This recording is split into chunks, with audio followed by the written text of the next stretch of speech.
ദൈവത്തിൻ്റെ വചനം നമുക്ക് കൂടുതൽ കൂടുതൽ കേൾക്കാൻ അവസരം കിട്ടുന്നത് കൂടുതൽ ശുദ്ധീകരണത്തിനും കൂടുതൽ കാഴ്ചപ്പാടിനും കൂടുതൽ പ്രത്യാശയ്ക്കും കാരണമായി തീരട്ടെ. എല്ലാവർക്കും വന്ദനം ചെയ്യും. നല്ല അനുഗ്രഹിക്കപ്പെട്ട ഗാനങ്ങൾ ദൈവം നമുക്ക് തന്നുകൊണ്ടിരിക്കുന്നതിനാൽ ഞാൻ കർത്താവിനെ സ്തുതിക്കുന്നു. സുവിശേഷ സന്ദേശം പ്രസംഗിക്കുകയാണ് എന്നെ സംബന്ധിച്ചിടത്തോളം ഏറ്റവും പ്രധാനപ്പെട്ട ദൗത്യം. അതോടൊപ്പം ദൈവത്തിൻ്റെ വചനം മനുഷ്യർക്ക് മനസ്സിലാകത്തക്കവണ്ണം പഠിപ്പിക്കുകയും കൂടെ ചെയ്യുവാൻ കർത്താവ് എന്നെ വിളിച്ചിരിക്കുന്നുവെന്ന് ഞാൻ തിരിച്ചറിയുന്നു. ഈ വർഷത്തിൽ സുവിശേഷ സന്ദേശമായി കർത്താവിനെ ഫലമേൽപ്പിച്ച ഒരു സന്ദേശം ഈ സമാപന രാത്രിയിൽ നിങ്ങളോട് പങ്കിടുവാൻ ഞാൻ ആഗ്രഹിക്കുന്നു. യോഹന്നാന്റെ സുവിശേഷം 6-ാമത്തെ അധ്യായം 26-27 വാക്യങ്ങളാണ് വായിക്കുവാൻ ആഗ്രഹിക്കുന്നത്. യോഹന്നാന്റെ സുവിശേഷം 6-ാം അധ്യായം 26-27 വാക്യങ്ങൾ. അതിന് യേശു, ആമേൻ ആമേൻ ഞാൻ നിങ്ങളോട് പറയുന്നു, നിങ്ങൾ അടയാളം കണ്ടതുകൊണ്ടല്ല, അപ്പം തിന്ന് തൃപ്തരായതുകൊണ്ടത്രേ എന്നെ അന്വേഷിക്കുന്നത്. നശിച്ചു പോകുന്ന ആഹാരത്തിനായിട്ടല്ല, നിത്യജീവങ്കിലേക്ക് നിലനിൽക്കുന്ന ആഹാരത്തിനായിട്ട് തന്നെ പ്രവർത്തിക്കുവിൻ. അത് മനുഷ്യപുത്രൻ നിങ്ങൾക്ക് തരും. അവനെ പിതാവായ ദൈവം മുദ്രയിട്ടിരിക്കുന്നു എന്ന് ഉത്തരം പറഞ്ഞു. പ്രാർത്ഥിക്കാം. ഞങ്ങളുടെ കർത്താവേ, സ്വർഗീയ പിതാവേ, നന്ദിയോടെ അങ്ങേ ഞങ്ങൾ സ്തുതിക്കുന്നു. എന്നെ പിരിഞ്ഞ് നിങ്ങൾക്കൊന്നും ചെയ്യാൻ കഴിയില്ലെന്ന് പറഞ്ഞു. കർത്താവെ, ഞങ്ങൾക്ക് നല്ലൊരു ഹോൾ ഇവിടെയുണ്ട്, നല്ലൊരു സഭ ഇവിടെയുണ്ട്, ധാരാളം ആളുകളുണ്ട്. എങ്കിലും അങ്ങയുടെ സാന്നിധ്യമില്ലാതെ ഞങ്ങൾക്കൊന്നും ചെയ്യാൻ കഴിയില്ലെന്ന് ഞങ്ങൾ വിനയത്തോടുകൂടെ സമ്മതിക്കുന്നു. കർത്താവെ, അങ്ങയുടെ സാന്നിധ്യം അതിൻ്റെ പൂർണ്ണ അളവിൽ വെളിപ്പെട്ടാൽ ഞങ്ങൾക്ക് പിന്നെ ഇവിടെ ഒരു പ്രസക്തിയില്ല. അങ്ങയുടെ സാന്നിധ്യം തന്നെ എല്ലാം ചെയ്യുമല്ലോ. ഇന്ന് രാത്രിയിൽ അത് ഇവിടെ സംഭവിക്കണമേ. മേഘനിമിത്തം പുരോഹിതന്മാർക്ക് ശുശ്രൂഷിപ്പാൻ കഴിഞ്ഞില്ല എന്ന് ഞങ്ങൾ വായിക്കുന്നുണ്ടല്ലോ. ഞങ്ങളുടെ കണക്കൂട്ടലുകളെ എല്ലാം തകിടം മറിച്ചുകൊണ്ട് ദൈവത്തിൻ്റെ സാന്നിധ്യം, ദൈവത്തിൻ്റെ സാന്നിധ്യം, ദൈവത്തിൻ്റെ സാന്നിധ്യം, ദൈവത്തിൻ്റെ സാന്നിധ്യം, ഓ ജീസസ്, ഈ ആലയത്തിലേക്ക് ഇറങ്ങി വരുവാൻ ഞങ്ങൾ വിനയത്തോടെ അപേക്ഷിക്കുകയാണ്. ഞങ്ങളുടെ കുറവുകൾ കർത്താവ് പൊറുക്കണമേ. രാത്രി ഞങ്ങളോട് കരുണ തോന്നണമേ. നിന്റെ ദാസന്മാർക്കായി പ്രാർത്ഥിക്കുന്നു, അവിടുത്തെ ജനത്തിനായി പ്രാർത്ഥിക്കുന്നു. എല്ലാവരോടും ദൈവം സംസാരിക്കണമേ. വചനത്താൽ ഞങ്ങളെ സ്പർശിക്കണമേ. വചനം കേട്ട് എല്ലാവരുടെ മേലും പരിശുദ്ധാത്മാവ് വന്നു എന്ന് എഴുതിയിരിക്കുന്നത് രാത്രി വചനം പറഞ്ഞുകൊണ്ടിരിക്കുമ്പോൾ സംഭവിക്കണമേ. സ്ത്രീകളുടെ മേൽ, പുരുഷന്മാരുടെ മേൽ, കുഞ്ഞുങ്ങളുടെ മേൽ, പിതാക്കന്മാരുടെ മേൽ, മാതാക്കളുടെ മേൽ പരിശുദ്ധാത്മാവിന്റെ ഒരു ചലനം രാത്രി ഉണ്ടാകണമേ. അതിനായിട്ട് ഞങ്ങൾ പ്രാർത്ഥിക്കുന്നു. യേശുവിന്റെ നാമത്തിൽ തടസ്സങ്ങൾ മാറിപ്പോകട്ടെ. യേശുവിന്റെ നാമത്തിൽ മുൻവിധികൾ മാറട്ടെ. യേശുവിന്റെ നാമത്തിൽ അവിശ്വാസങ്ങൾ മാറട്ടെ. പരിശുദ്ധാത്മാവ് പ്രവർത്തിച്ചാണ്. യേശുവിന്റെ നാമത്തിൽ തന്നെ കരങ്ങൾ ഉയർത്തി കർത്താവിനെ മഹത്വപ്പെടുന്നു. നിങ്ങൾ തിരുവെഴുത്തുകളെയും ദൈവശക്തിയെയും അറിയാത്തത് കൊണ്ട് തെറ്റിപ്പോകും. എപ്പോഴാണ് നാം തിരുവെഴുത്ത് അറിയുന്നത്? എപ്പോഴാണ് നാം ദൈവശക്തി അറിയുന്നത്? തിരുവെഴുത്ത് അറിയാനും ദൈവശക്തി അറിയാനും നമുക്ക് ആകെയുള്ളത് നമ്മുടെ ഈ മീറ്റിങ്ങുകളിലാണ്. അല്ലാത്തപ്പോൾ സമയം നമുക്ക് വളരെ കുറവാണ്. മീറ്റിങ്ങിലാണെങ്കിലും സമയം വളരെ കുറവാണ്. നമ്മുടെ കൺവെൻഷനുകളിൽ നാം ദൈവത്തിന്റെ വചനം കേൾക്കുന്നു എങ്കിലും തിരുവെഴുത്തുകളെ വേണ്ടതുപോലെ ഗ്രഹിക്കാൻ ഒരു കൺവെൻഷൻ കൊണ്ട് നമുക്ക് സാധിക്കുമോ എന്ന് സംശയമാണ്. എന്നാൽ അതുകൂടാതെ ദൈവവചനം പഠിക്കാനോ ധ്യാനിക്കാനോ അവസരങ്ങൾ നമുക്ക് കുറഞ്ഞു പോകുന്നു എന്നത് ദുഃഖകരമായ സത്യമാണ്. ആകയാൽ സമയം ഉണ്ടാക്കി ദൈവത്തിന്റെ വചനം ഗ്രഹിക്കുവാൻ നിങ്ങൾ കൂടുതൽ ശ്രദ്ധാലുക്കളാകണം എന്ന് ഞാൻ നിങ്ങളോട് അപേക്ഷിക്കുന്നു. 10 സന്ദേശങ്ങൾ വീതമുള്ള 3 MP3 കുറച്ച് കോപ്പി ഞാൻ ഇവിടെ പുറകിൽ സഹോദരന്മാരെ ഏൽപ്പിച്ചിട്ടുണ്ട്. നിങ്ങൾക്കത് എടുത്തുകൊണ്ട് പോകാം. അത് കുറേ ദിവസങ്ങൾ നിങ്ങൾക്ക് ദൈവത്തിന് വചനം ധ്യാനിക്കാൻ സാധിക്കും. അതിന് കൂടുതൽ പ്രയോജനം വരുന്ന നിലയിൽ അത് ക്ലാസ് ആയിട്ട് ക്രമീകരിച്ചിരിക്കുന്നു. നിങ്ങൾക്ക് വചനം പഠിക്കുവാൻ അത് പ്രയോജനപ്പെടും.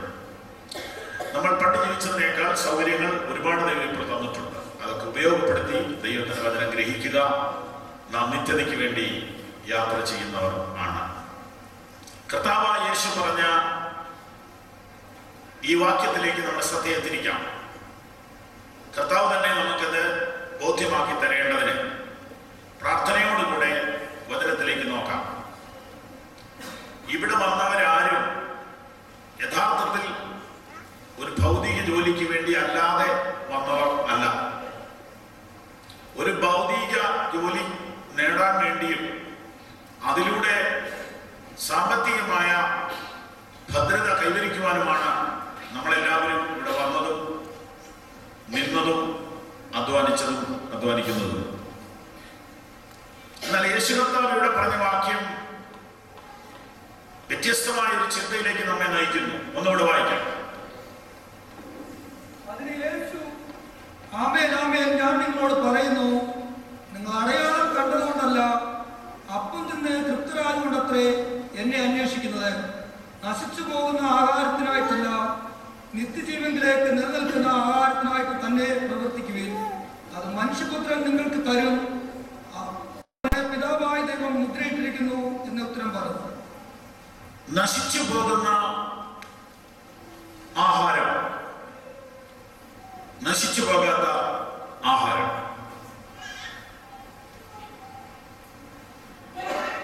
ഏതാണ് നശിച്ചു പോകുന്ന ആഹാരം?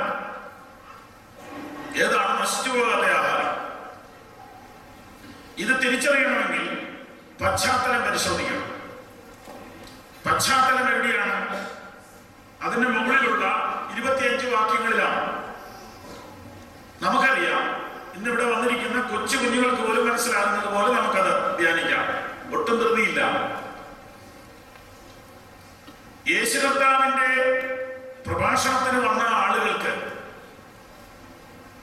പിരിഞ്ഞു പോകുമ്പോൾ ഭക്ഷണം കൊടുക്കണം എന്ന് യേശു കർത്താവാണ് പറഞ്ഞത്. മീറ്റിംഗ് കഴിയുമ്പോൾ ഈറ്റിംഗിന്റെ പരിപാടി തുടങ്ങി വെച്ചത് നമ്മളല്ല, കർത്താവ് തന്നെയാണ്. കർത്താവ് അത് ആവിഷ്കരിച്ചപ്പോൾ അവിടെ ഇരുന്ന ആളുകൾക്കത് ഉൾക്കൊള്ളാൻ വിഷമാണ്.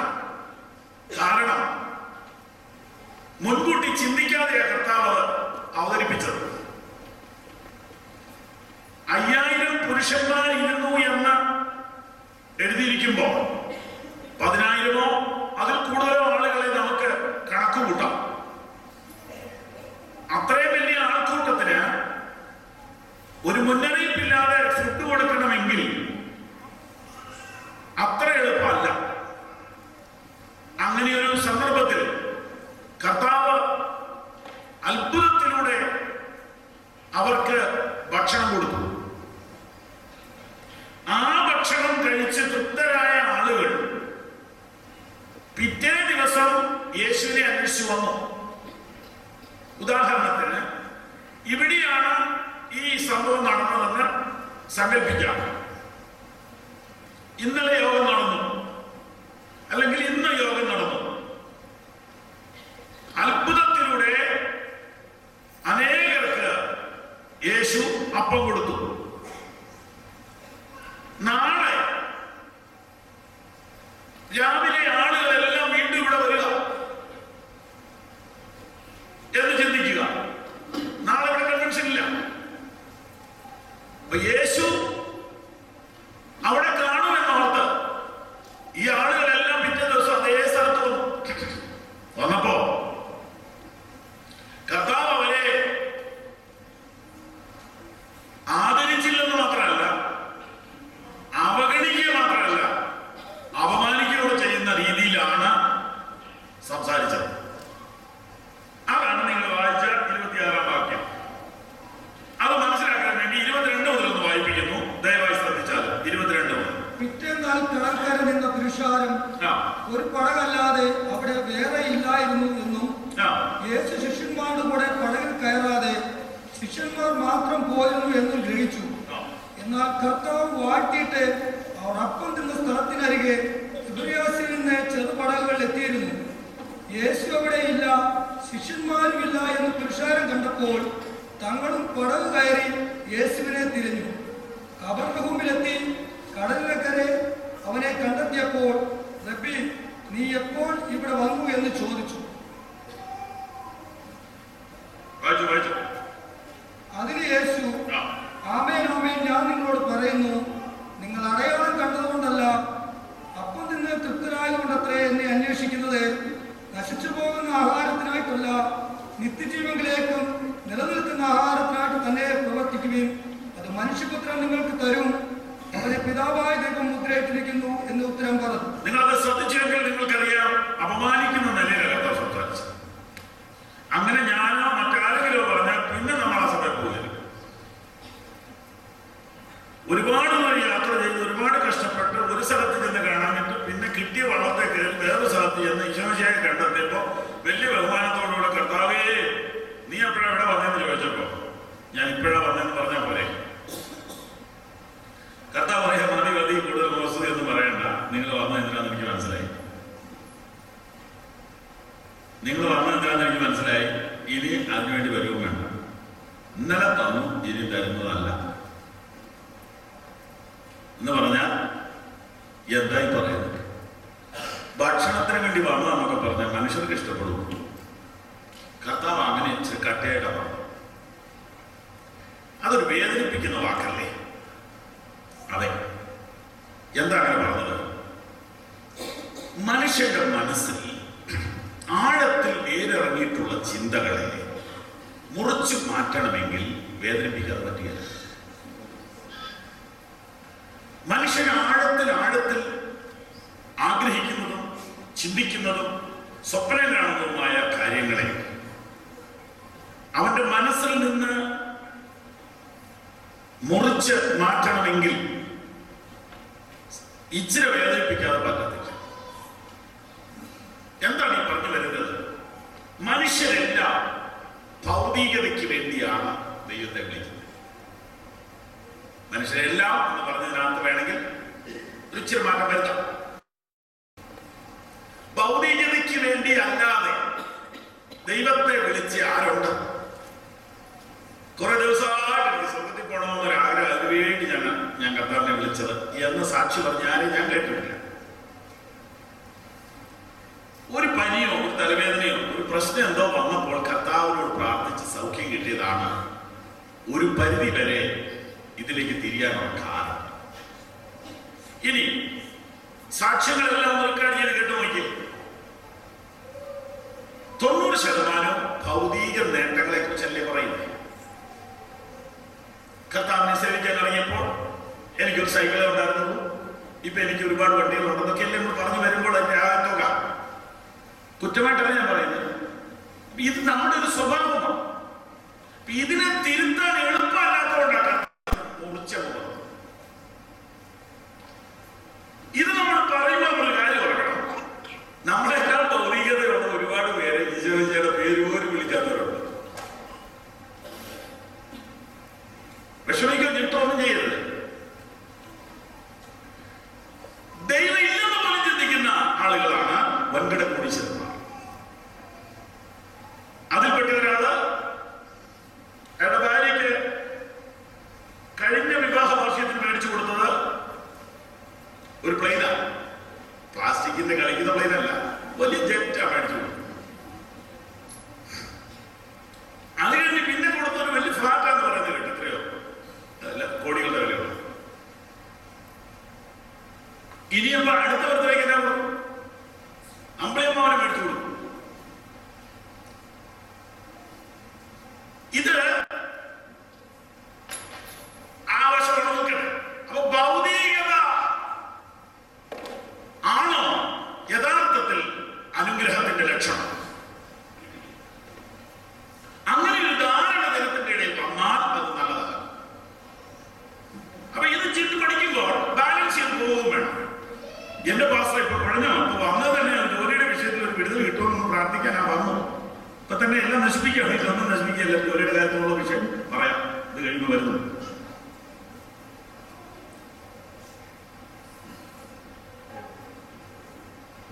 ഭൗതിക കാര്യങ്ങളുടെ വിടുതൽ ആണ് സുവിശേഷത്തിലെ പ്രധാന അജണ്ട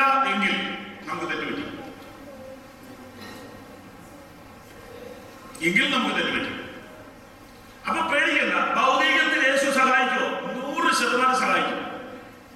അത് പറയാം. ഇതൊന്ന് പറയാം, മറ്റൊന്ന് പറയാതിരിക്കുക, അത് അപകടം. രണ്ടും പറയാം. രണ്ട് പതിനത്തിലുണ്ട്. അതിന്റെ മുൻഗണനാ ക്രമത്തിൽ തന്നെ പറയാം. എന്നാൽ യേശു ഇമ്പോർട്ടൻസ് ആയിട്ട് പറഞ്ഞ കാര്യം, പ്രാധാന്യതയോടുകൂടെ പറഞ്ഞ കാര്യം പ്രാധാന്യതയോടുകൂടെ തന്നെ പറയേണ്ടതല്ലേ ഒരു സുവിശേഷകന്റെ ചുമതല. അതുകൊണ്ട് ഞാൻ ആ വാക്യം ഒന്നുകൂടെ പറയുകയാണ്. ആമേൻ ആമേൻ ഞാൻ നിങ്ങളോട് പറയുന്നു, നിങ്ങൾ രക്ഷിക്കപ്പെടാനോ സ്നാനപ്പെടാനോ ഒന്നും വന്നതല്ല, നിങ്ങൾ സ്വർഗത്തിൽ പോകാനോ വന്നതല്ല, നിങ്ങൾ ഭൗതികത്തിന് വന്നതാണെന്ന് നിങ്ങളുടെ മുഖം കണ്ടത് എനിക്ക് മനസ്സിലായി. അതുകൊണ്ട് നിങ്ങളുടെ കാര്യമല്ല ഞാൻ പറയുന്നത്, ഞാൻ ഇവിടെ പ്രസന്റിലെ കാര്യം പറയുന്നത്. അതുകൊണ്ട് നശിച്ചു പോകുന്ന ഈ കാര്യങ്ങൾക്ക് വേണ്ടി എന്റെ പുറകെ വരണ്ട. അത് തരുന്ന വേറെ ആൾക്കാരുണ്ട്, അവരുടെ പുറകെ വയ്ക്കുള്ളൂ. എന്റെ പുറകെ വരുന്നെങ്കിൽ നിത്യജീവന് വേണ്ടി വരണം. പ്രിയപ്പെട്ടവരെ, യേശു കർത്താവിന്റെ പ്രത്യേകത എന്താണെന്നറിയോ? നിത്യജീവൻ എന്ന പ്രോഗ്രാം ആർക്കുമില്ല, വേറെ ആർക്കും ഇല്ലെന്ന്. അത് യേശുവിന് മാത്രമേ ഉള്ളൂ. അങ്ങനെയെങ്കിൽ നമ്മൾ എത്ര ധന്യരാണ്. നമ്മൾ യേശുവിനെ സേവിക്കുന്നത് എത്ര ശ്രേഷ്ഠമായ കാര്യമാണ്. 10 കൊല്ലത്തെ 20 കൊല്ലത്തെ 30 കൊല്ലത്തെ പ്രോജക്റ്റിനാണോ ദൈവത്തെ വിളിക്കുന്നത്? യേശു കർത്താവിന്റെ മനസ്സിൽ നശിക്കാത്തൊരു ലോകമുണ്ട്, നശിക്കാത്തൊരു രാജാവുണ്ട്, നശിക്കാത്തൊരു രാജ്യമുണ്ട്, നശിക്കാത്തൊരു ഭരണമുണ്ട്, നശിക്കാത്തൊരു ജീവിതമുണ്ട്, നശിക്കാത്തൊരു ശരീരമുണ്ട്, നശിക്കാത്ത ഭക്ഷണമുണ്ട്. ഇത് മനസ്സിൽ വെച്ചുകൊണ്ടാ യേശു നടക്കുന്നത്. അത് പറയാനാ യേശു വന്നു. പക്ഷെ അതിലോട്ടൊന്നും തിരിയാൻ പോലും മനുഷ്യർക്ക് താല്പര്യമില്ല. അവരുടെ മനസ്സിൽ പിന്നെ ഭൗതികതയാണ്.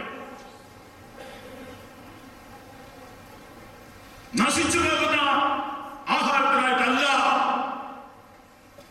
നിത്യജീവനിലേക്ക് നിലനിൽക്കുന്ന ആഹാരത്തിനായിട്ട് തന്നെ പ്രവർത്തിപ്പീൻ. അത് മനുഷ്യപുത്രൻ നിങ്ങൾക്ക് തരും. സ്തോത്രം. അങ്ങനെയാണെങ്കിൽ നമുക്ക് പ്രസംഗം തീരുന്നതിന് മുമ്പ് തന്നെ കർത്താവിന്റെ മുഖത്തേക്ക് നോക്കിയിട്ട് പറയാം, കർത്താവേ, എനിക്ക് വേണ്ടത് നിത്യജീവനാണ്. യേശു കർത്താവ് വളരെ പ്രാധാന്യത്തോടുകൂടെ പറഞ്ഞ ഈ കാര്യത്തെ പ്രാധാന്യത്തോടുകൂടെ തന്നെ നമുക്ക് കാണാം. കർത്താവായ യേശു നിത്യജീവനെ കുറിച്ച് പഠിപ്പിക്കാനാണ് വന്നത്. അതിനുവേണ്ടി നമ്മളെ ഒരുക്കുവാനാണ് വന്നത്. നമുക്കത് ഒത്തില്ലെങ്കിൽ, അത് ലഭിച്ചില്ലെങ്കിൽ നമ്മൾ യേശുവിന്റെ പിന്നാലെ പോയത് വലിയ നഷ്ടക്കച്ചവടം തന്നെയാണ്. നമുക്കിവിടെ നോക്കാം.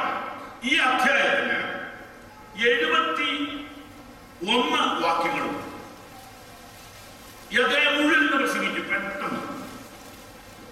71 വാക്യങ്ങളുള്ളതിൽ 21 വാക്യങ്ങൾ വരെ 2 പാരഗ്രാഫാണ്.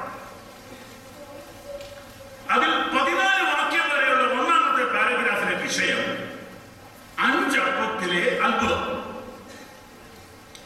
15 മുതൽ 21 വരെയുള്ള രണ്ടാമത്തെ പാരഗ്രാഫിലെ വിഷയം കടലിലെ അത്ഭുതം. പിന്നെയുള്ള 50 വാക്യങ്ങൾ അത്ഭുതമല്ല, ഉപദേശം. അങ്ങനെയാണെങ്കിൽ ബൈബിളിന്റെ ഒരു പിക്ചർ തന്നെ ഈ അധ്യായത്തിലുണ്ട്. അത്ഭുതങ്ങളില്ലേ? ഉണ്ട്. പക്ഷെ പ്രാധാന്യം എങ്ങനെയാ? ഉപദേശത്തിനാണ്.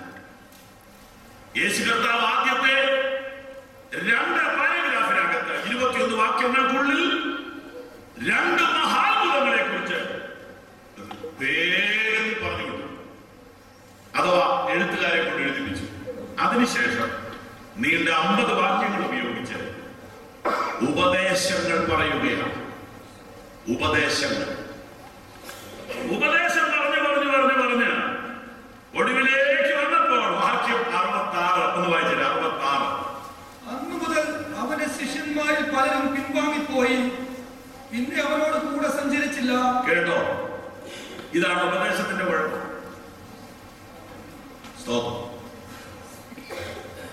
ആദ്യത്തെ സംഭവങ്ങൾ ആളുകളെ കൂട്ടി, എന്നാൽ ഒടുവിലത്തെ പരിപാടി ആളുകളെ കുറച്ചു. ഉടനെ കാര്യങ്ങളിൽ മാറ്റം വരുത്തണമെന്ന് കർത്താവിന് കൂടുതൽ ഒരു അഭിപ്രായം ഉണ്ടായി. വായിക്കാം. ആകയാൽ യേശു പന്ത്രവരോട് നിങ്ങൾക്കും പോയിക്കൊള്ളുവാൻ മനസ്സുണ്ടോ എന്ന് ചോദിച്ചു. ശീമോൻ പത്രോസ് അവനോട്, കർത്താവേ, ഞങ്ങൾ ആരുടെ അടുക്കൽ പോകും? നിത്യജീവന്റെ വചനങ്ങൾ നിന്റെ പക്കലുണ്ട്. നീ ദൈവത്തിന്റെ പരിശുദ്ധനെന്ന് ഞങ്ങൾ വിശ്വസിച്ചും അറിഞ്ഞുമിരിക്കുന്നു എന്ന് ഉത്തരം പറഞ്ഞു. കർത്താവ് ഉടനെ ശിഷ്യന്മാരുടെ മുഖത്തേക്ക് നോക്കി. അവർക്കും ഒരു ചെറിയ അങ്കലാപ്പുണ്ട്. കാരണം മീറ്റിംഗ് തുടങ്ങിയ സമയത്ത് എന്നാ രസമായിരുന്നു. ഈ ഉപദേശം എല്ലാം ഇങ്ങനെ പറയണ്ടായിരുന്നു. ആളെല്ലാം പോയില്ലേ? ശിഷ്യന്മാർക്കും എന്തെന്നില്ലാത്ത ഒരു ദുഃഖം മുഖത്ത് കണ്ടു. അപ്പോൾ കർത്താവ് അവരോട് പറയാ, നിങ്ങൾക്കും വേണമെങ്കിൽ പോകാം, ഉപദേശത്തിൽ മാറ്റം വരുത്താൻ പ്ലാനില്ല. ഈ ഉപദേശത്തിൽ ഞാൻ തുടരും, നിങ്ങൾക്കും വേണമെങ്കിൽ പോകാം. ഈ യേശുവിനെയാണ് ഞാൻ നിങ്ങൾ പിൻപറ്റുന്നത്. ഈ യേശുവിനെ പിൻപറ്റാൻ തയ്യാറുള്ളവർ കരങ്ങൾ ഉയർത്തിയാൽ ഹല്ലേലൂയ പറഞ്ഞോട്ടെ. കർത്താവേ, ഞങ്ങൾ ആരുടെ അടുക്കൽ പോകും? പത്രോസ് പറയും, ഞങ്ങൾ ആരുടെ അടുക്കൽ പോകും? പത്രോസോട് ചോദിക്കാം, എന്തുകൊണ്ട് നിനക്ക് യേശുവിനെ വിട്ടുകൂടാ? എന്തുകൊണ്ട് നിനക്ക് യേശുവിനെ ഉപേക്ഷിച്ചുകൂടാ? ഉത്തരം, അവന്റെ ജീവിതത്തിൽ ഉണ്ടായ അനുഭവങ്ങളുണ്ട്. അത് ശ്രദ്ധിക്കേണ്ടത്. ഒന്നാമത്തെയല്ലോ, നീ അല്ലയോ എന്റെ അമ്മായിയുടെ പനി മാറ്റിയത്? പറഞ്ഞില്ല. നീയല്ലോ എനിക്ക് മീൻ പിടിച്ചു വന്നത്? അത് പറഞ്ഞില്ല. നീയല്ലയോ ഞാൻ വെള്ളത്തിൽ മുങ്ങിയപ്പോ എന്നെ വലിച്ചു കയറ്റിയത്? ഇതൊന്നും പറഞ്ഞില്ല. പറയുന്നത് ഇത്രയേ ഉള്ളൂ, നിന്നെ വിട്ടു പോകാൻ എനിക്ക് കഴിയാത്തത് നിന്റെ വചനങ്ങളാണ്. നിത്യജീവന്റെ മൊഴികൾ നിന്റെ പക്കൽ ഉണ്ട്, നിന്റെ പക്കലേ ഉള്ളൂ. അതുകൊണ്ട് നിന്നെ വിട്ടു പോകാൻ എനിക്ക് കഴിയുകയില്ല. ഇന്ന് രാത്രിയിൽ യേശുവിനെ വിട്ടുപോകാൻ കഴിയാതെ വണ്ണം എന്നെ യേശുവുമായി ബന്ധിപ്പിച്ചിരിക്കുന്ന ഘടകമേത് എന്ന് കണ്ടെത്തുവാൻ ഞാനും നിങ്ങളും തയ്യാറാകണം. അവന്റെ വചനമാണ് നമ്മെ അവനുമായി ബന്ധിപ്പിച്ചിരിക്കുന്നതെങ്കിലേ നമുക്ക് അതുവരെയും എത്താൻ കഴിയുകയുള്ളൂ. സ്തോത്രം.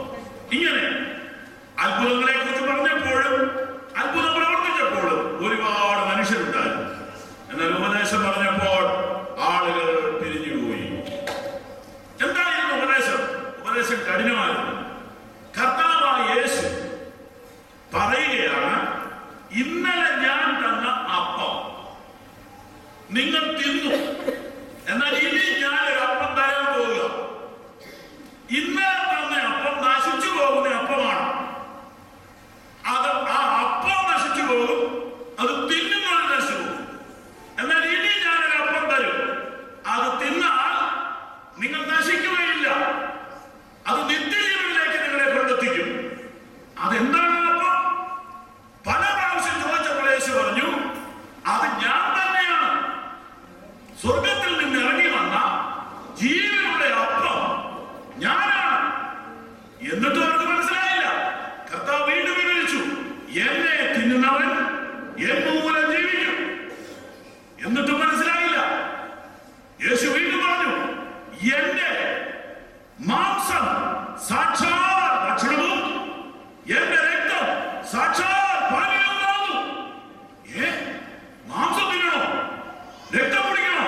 കർത്താവ് തെളിച്ചു പറഞ്ഞു, ഇത് ഞാൻ നിങ്ങൾക്ക് വേണ്ടി എന്റെ ശരീരവും രക്തവും തരുന്നതിനെ കുറിച്ച് തന്നെ പറയുന്നത്. ഇതാണ് ഈ അധ്യായത്തിലെ വിഷയം. അങ്ങനെയാണെങ്കിൽ കർത്താവിന്റെ ക്രൂശിതത്തിലൂടെ നമുക്ക് ലഭിക്കുന്ന പാപക്ഷമയും നിത്യജീവനും പുത്രത്വവും അവകാശവും അത്രേ കർത്താവ് അർത്ഥമാക്കിയ ഉപദേശ വിഷയം.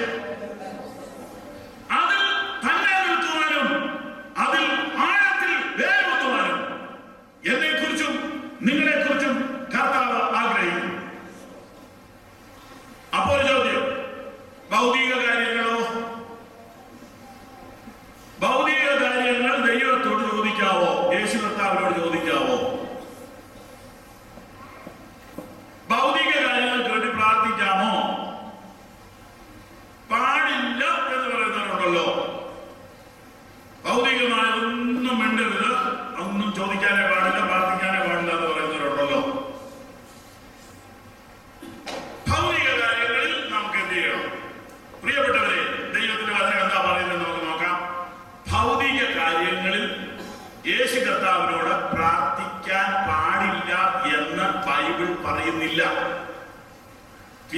4:6 ഒന്നിനെ കുറിച്ചും വിചാരപ്പെടരുത്.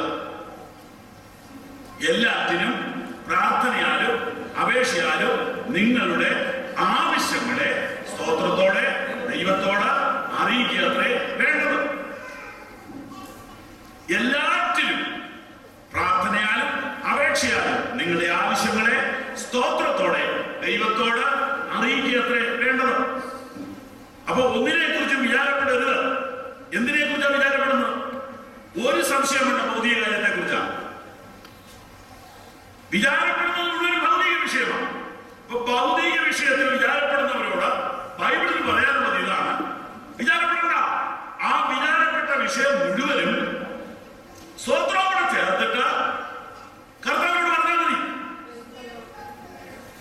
വിചാരപ്പെടുന്ന വിഷയം സ്തോത്രത്തോടെ ചേർത്ത് കർത്താവിനോട് പറഞ്ഞാൽ മതി. അപ്പൊ എന്ത് കിട്ടും? എന്താ കിട്ടുന്നതാണ് എഴുതിയിട്ടുണ്ട്. സകല ബുദ്ധിയെയും കവിയുന്ന ദൈവിക സമാധാനം നിങ്ങളുടെ ഹൃദയങ്ങളെ നിലവിലെയും ക്രിസ്തുവേശുവിൽ കാത്തു. ഞാൻ എന്റെ ആദ്യകാല വേദപുസ്തക പഠനത്തിൽ ആ ഭാഗം പഠിച്ചുകൊണ്ടിരുന്നത് ഇങ്ങനെയാണ്: എനിക്കിപ്പോ ഒരു 16 വിഷയത്തിൽ ടെൻഷനുണ്ട്.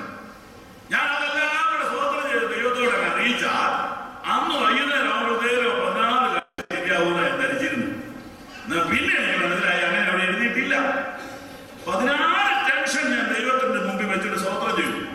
ഉടനെ കർത്താവ് എനിക്ക് ഒരു കാര്യം തരും: സമാധാനം.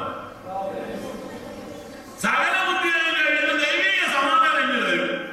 അയ്യോ, സമാധാനം അല്ലെന്ന് ഞാൻ ചോദിച്ചത്. അത് കുഴപ്പമില്ല. സമാധാനം ഇനി വന്നു കഴിയുമ്പോ ഈ 16 കാര്യവും കിട്ടിയില്ലേലും ഉറങ്ങാൻ പറ്റും, കിട്ടിയില്ലേലും ജീവിക്കാൻ പറ്റും. അതായത് നിന്റെ പ്രശ്നങ്ങളെ ദൈവം ചിലപ്പോൾ തൊട്ടില്ലെങ്കിലും നിന്നെ ദൈവം തൊടും എന്ന് പറഞ്ഞാൽ ആ പ്രശ്നങ്ങളെ അതിജീവിക്കാനുള്ള ശക്തി ദൈവം നിനക്ക് തരും. ഇന്ന് 10,000 പ്രശ്നവുമായിട്ടാണ് നീ ഇവിടെ വന്നതെങ്കിലും സ്തോത്രത്തോടെ ദൈവസന്നിധിയിൽ വെച്ചാൽ ഇവിടെ നിന്ന് പോകുമ്പോൾ ആ ഭാരം ഇവിടെ ഇട്ടിട്ട് പോകാത്തക്ക വേണം ഒരു അമിത ബലം നിന്റെ മേൽ അയച്ച ദൈവം ഇവിടുന്ന് പറഞ്ഞയക്കും. അതുകൊണ്ട് ഭൗതിക വിഷയങ്ങൾ ദൈവത്തോട് പ്രാർത്ഥിക്കരുത് എന്ന് ബൈബിൾ പഠിപ്പിക്കുന്നില്ല. മാത്രവുമല്ല, ഭൗതിക വിഷയങ്ങൾക്ക് കർത്താവ് മറുപടി തരും, ഇന്നും തരും.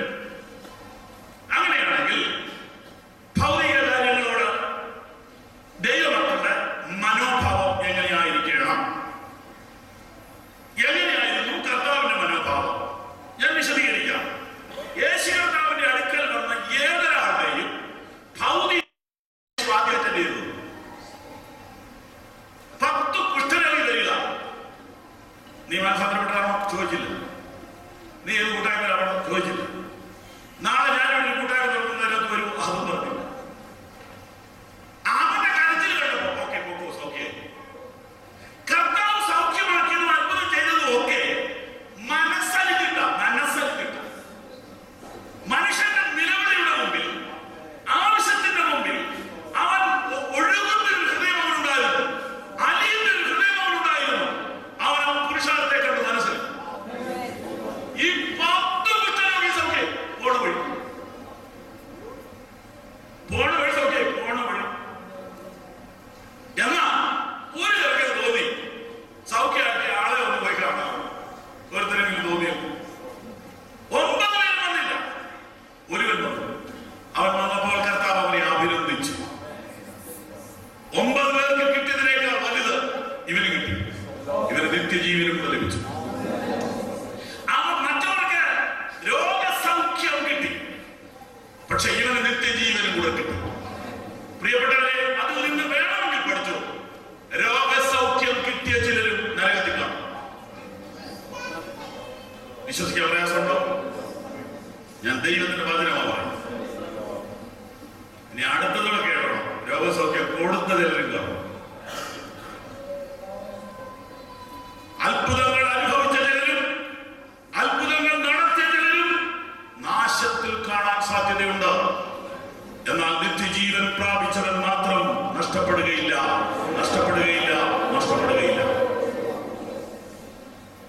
ഇത് നമ്മളെ വേദനിപ്പിക്കുന്ന സത്യങ്ങളാണ്. ഭൗതിക കാര്യങ്ങളിൽ കർത്താവ് മനുഷ്യനെ സഹായിക്കും, ഒരു സംശയവുമില്ല.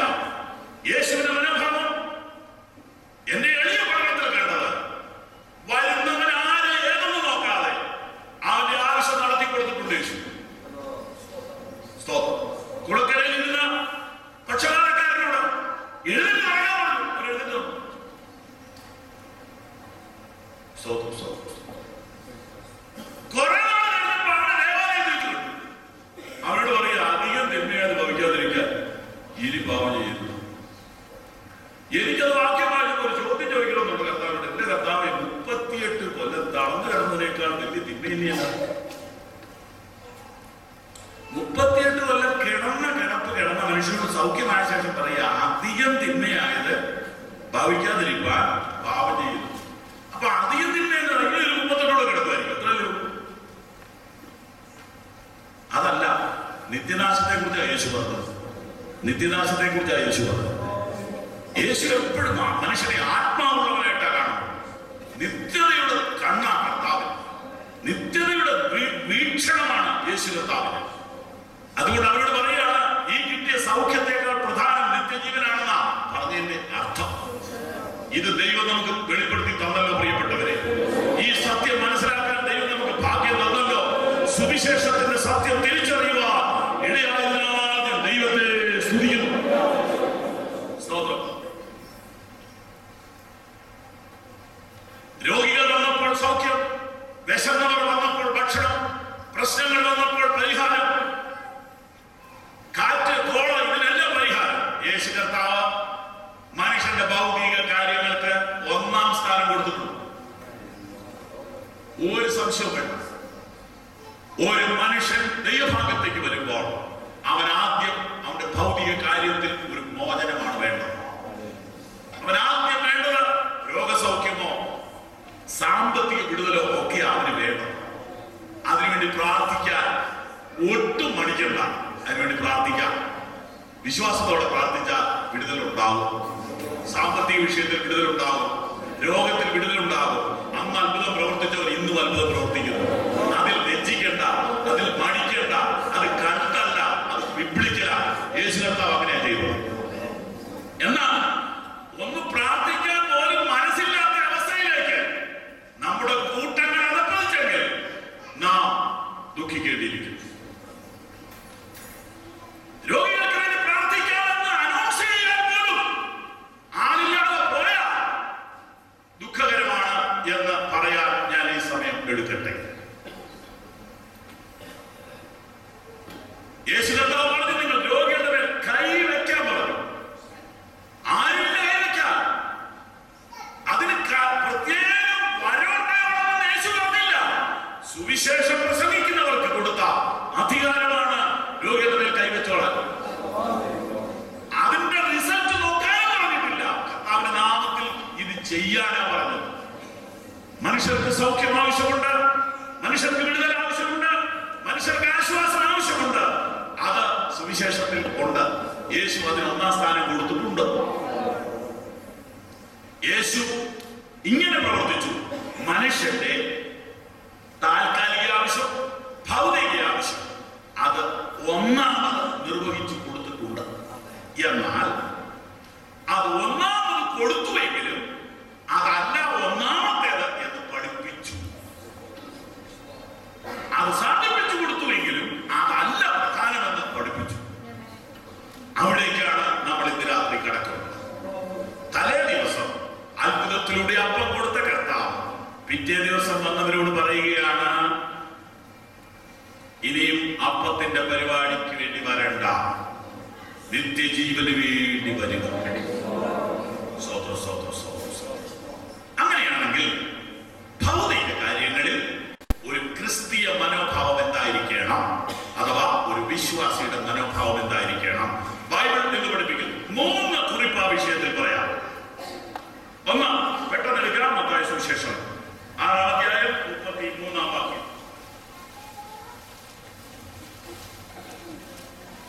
മുൻപേ അവന്റെ രാജ്യവും നീതിയും അന്വേഷിപ്പീൻ, അതോടുകൂടി ഇതൊക്കെ നിങ്ങൾക്ക് കിട്ടും. നമുക്ക് പരിചയമുള്ള വാക്യമാണ്. ഭൗതിക കാര്യത്തിൽ കർത്താവായ യേശു അഥവാ ബൈബിൾ എന്ന് പഠിപ്പിക്കുന്നു നമ്മുടെ മനോഭാവം എങ്ങനെയായിരിക്കണം. ഒന്നാമത്തെ പ്രമാണമാണിത്. ഇത് ഉപദേശ വിഷയമാണ്, ഇത് പ്രമാണമാണ്. ഇത് ഇനിയൊരു 100 കൊല്ലങ്ങൾ മുമ്പോട്ട് പോയാൽ ഇത് തന്നെയായിരിക്കും പ്രമാണം മാറപ്പെടുന്നത്. മുന്നമേ ദൈവം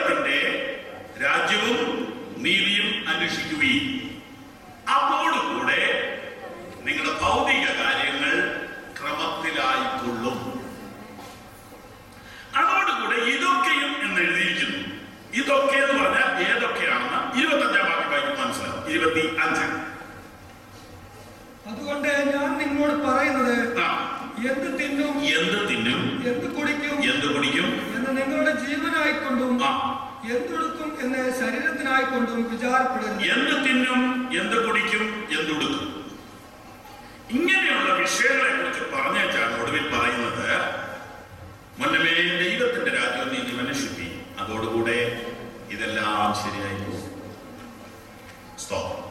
ദൈവത്തിന്റെ രാജ്യവും നീതിയും അന്വേഷിച്ചാൽ ഭൂലോകം മുഴുവൻ വിലയ്ക്ക് മേടിക്കാമെന്നല്ല അവിടെ എഴുതിയിരിക്കുന്നത്.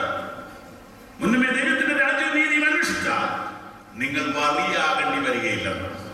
എന്ത് തിന്നും, എന്ത് കുടിക്കും, എന്തൊടുക്കും എന്ന ടെൻഷനിൽ നിന്ന് നിങ്ങളെ വിടുവിക്കുമെന്ന് അവിടെ എഴുതിയിരിക്കുന്നത്. അത് മറക്കരുത്. അതാണ് അവിടെ എഴുതിയിരിക്കുന്നത്. ഓക്കെ, സ്തോത്രം സ്തോത്രം സ്തോത്രം. പ്രാർത്ഥനയോടെ ധ്യാനിക്കാം. അങ്ങനെയാണെങ്കിൽ നമ്മുടെ ഭൗതിക വിഷയത്തിൽ പ്രാർത്ഥിച്ച് വിടുതലെടുക്കുക മാത്രമാണോ? അല്ല, പ്രായോഗികമായ ഒരു സമീപനമുണ്ട്. പ്രായോഗികമായ ഒരു സമീപനം അതിവിടെ പറഞ്ഞിരിക്കുകയാണ്. മത്തായി 6:23 മുതൽ 33 വരെ ആ കാര്യം പറഞ്ഞിരിക്കുകയാണ്. അതിനാൽ 3 കാര്യമാണ് എനിക്ക് ധ്യാനിക്കാൻ കഴിഞ്ഞത്. 1, നീ പ്രകൃതിയിലേക്ക് നോക്കുക. 2, നീ നിന്നിലേക്ക് നോക്കുക. 3, നീ ദൈവത്തിലേക്ക് നോക്കുക. നമ്മൾ പല പ്രാവശ്യം വായിച്ചിട്ടുള്ളതായി വേണ്ടി ഞാൻ വായിപ്പിക്കുന്നില്ല.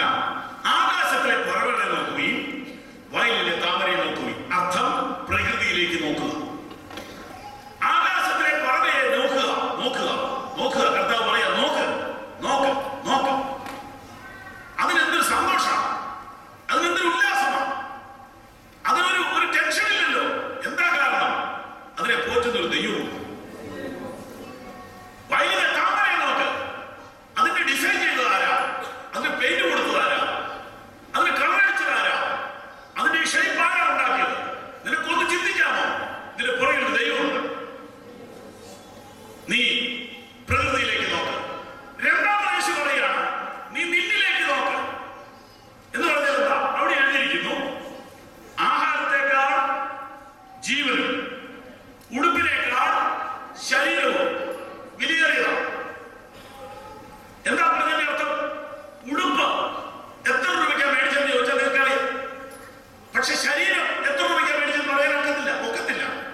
ചെവികൾ എത്ര ശക്തമാണ്, ഈ നാം എത്ര മനോഹരമാണ്.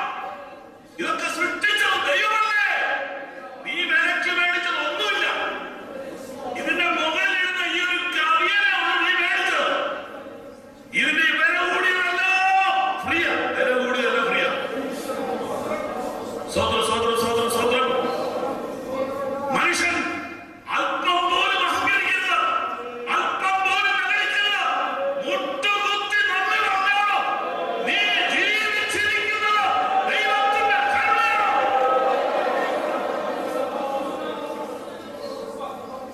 ഹല്ലേലൂയ. എന്നോടാ പട്ടാളക്കാരൻ പറഞ്ഞത്, പാസ്റ്ററേ, ഇങ്ങനെയൊക്കെ നടുവല്ല മാർഗമെങ്കിലും ഒരു കാര്യത്തിൽ ഞാനിപ്പോ ദൈവത്തെ സ്തുതിക്കുന്നു. ഇത് വന്നില്ലായിരുന്നെങ്കിൽ ഞാൻ ഈ ബൈബിൾ തുറക്കത്തില്ല. സത്യക്രിസ്ത്യാനിയായിട്ട് ജനിച്ച ഞാൻ ഈ 55 വയസ്സ് വരെ ബൈബിൾ വായിച്ചിട്ടില്ല. എന്നാൽ ഇപ്പോൾ എനിക്കൊന്നിനും ഉപകാരം വരാത്തതുകൊണ്ട് ഞാൻ ഈ കിടന്ന കിടപ്പിൽ വായനയും ഇങ്ങനെ വല്ല ക്രിസ്തീയ പരിപാടിയോടെ കണ്ടുകൊണ്ടിരിക്കുക.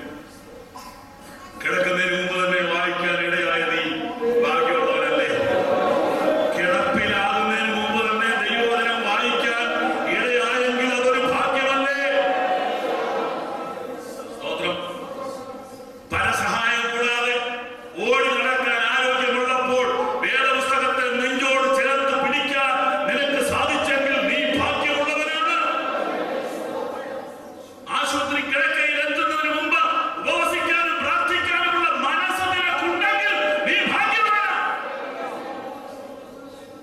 സ്തോത്രം. ഭൗതിക വിഷയത്തിൽ കർത്താവിന് പറയാനുള്ള തത്വം ഇതാണ്. നീ ആ പ്രകൃതിയൊക്കെ ഒന്ന് കാണാം, കണ്ടിട്ട് പറ, ഇതൊന്നും മനുഷ്യൻ നടത്തുന്നതല്ല, അതിന്റെ പുറകിൽ ഒരു തമ്പുരാനുണ്ട്. നീ നിന്നിലോട്ട് നോക്കിയിട്ട് പറ, ഇതിന്റെ യഥാർത്ഥ സംഭവം ദൈവത്തിന്റെ കയ്യിൽ.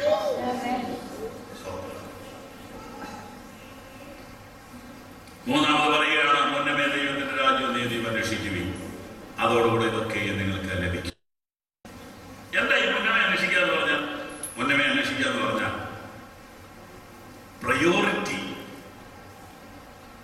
മാറ്റുക. എല്ലാറ്റിനേക്കാളും പ്രധാനം ദൈവത്തിന് എന്ന ചിന്ത ഇത്രയുള്ളതിന്റെ കാര്യം. എല്ലാം കഴിഞ്ഞിട്ട് സമയമുണ്ടെങ്കിൽ ദൈവത്തെ വിളിക്കുകയല്ല, എല്ലാം കുഴയുമ്പോൾ ദൈവത്തെ വിളിക്കുകയല്ല. ഒന്നും കുഴയാത്തപ്പോഴും എല്ലാം ഓക്കെ ആയിരിക്കുമ്പോഴും കർത്താവിന്റെ കൃപ കൊണ്ടാണ് ഞാൻ നിൽക്കുന്നതെന്ന് മനസ്സിന്റെ അടിയിലുള്ള ചിന്തയുണ്ട്. അതാണ് ഉദ്ദേശിക്കുന്നത്. കപടഭക്തി കാണിക്കുന്ന കാര്യമല്ല ഞാൻ ഉദ്ദേശിക്കുന്നത്. ഓരോ നിമിഷം എഴുന്നേറ്റ് നിൽക്കുമ്പോൾ ദൈവത്തിന് കൃപ കൊണ്ടാണ് ഞാൻ നിൽക്കുന്നത് എന്ന ചിന്ത മനസ്സിലുണ്ടെങ്കിൽ അത് തന്നെ ഒരു അനുഗ്രഹം. നമുക്ക് ആരോടും അഹങ്കരിച്ച് പറയാനൊന്നും പറ്റത്തില്ല. കാരണം ഞാൻ നാളെ എഴുന്നേറ്റ് നിൽക്കുന്നത് എനിക്ക് ഉറപ്പില്ല. ദൈവം ഇന്നെന്നെ നിർത്തിയത് കൊണ്ട് ഞാൻ നിൽക്കുകയാണ്. Hallelujah, hallelujah, hallelujah. അതെ, ഇതാണ് കർത്താവിന്റെ ഭൗതിക വിഷയത്തിൽ നമ്മളോട് പറയാനുള്ള ഒന്നാമത്തെ പ്രമാണം. അതുകൊണ്ട് പ്രിയപ്പെട്ടവരെ, ഭൗതിക വിഷയത്തിൽ കുഴഞ്ഞു കിടക്കുന്ന എത്ര പേരുണ്ട് ഇന്ന് രാത്രി ഇവിടെ? കർത്താവിന് നിന്നോട് പറയാനുള്ള സന്ദേശം ഇതാണ്. നിന്റെ മനസ്സിന്റെ അടിയിൽ ഒന്നാം സ്ഥാനം ദൈവത്തിനും ദൈവത്തിന്റെ വേലയ്ക്കും നീ കൊടുത്താൽ നിന്റെ ഭൗതിക കാര്യങ്ങളെ ദൈവം ക്രമത്തിലാക്കും. ബാലസിംഹങ്ങൾ ഇരകിട്ടാതെ വിശന്നിരിക്കും. യഹോവയെ അന്വേഷിക്കുന്നവർക്കോ ഒരു നന്മയ്ക്കും കുറവില്ല. ബാലസിംഹങ്ങൾ ഇരകിട്ടാതെ വിശന്നിരിക്കും. യഹോവയെ അന്വേഷിക്കുന്നവർക്കോ ഒരു നന്മയ്ക്കും കുറവില്ല. ഇന്ന് രാത്രി ഇത് വിശ്വസിക്ക്, ഇത് ഹൃദയത്തിനകത്തെഴുത്. ദൈവത്തിന് കഴിയും നിന്റെ സ്ഥിതി മാറ്റാൻ. ദൈവത്തിന് കഴിയും നിന്റെ സ്ഥിതി മാറ്റാൻ. ഈ ഭൗതിക വിഷയത്തിൽ ഒരു വ്യത്യാസം വരുത്താൻ തമ്പുരാന് കഴിയും. ആ മന്ത്രമല്ല, മാജിക്കുമല്ല. തമ്പുരാൻ ഒരു കരുണ കാണിച്ചാൽ കാര്യം അത് നടക്കും. നീ കൊഴയുകയില്ല, നിശ്ചയം. സദൃശ്യവാക്യങ്ങളുടെ പുസ്തകം 16-ാം അധ്യായം 3-ാമത്തെ വാക്യം വായിക്കാം. 16:3. സദൃശ്യവാക്യങ്ങൾ 16:3. നിന്റെ പ്രവൃത്തികളെ യഹോവയ്ക്ക് സമർപ്പിക്കുക, എന്നാൽ നിന്റെ ഉദ്ദേശങ്ങൾ സാധിക്കും. ആമേൻ.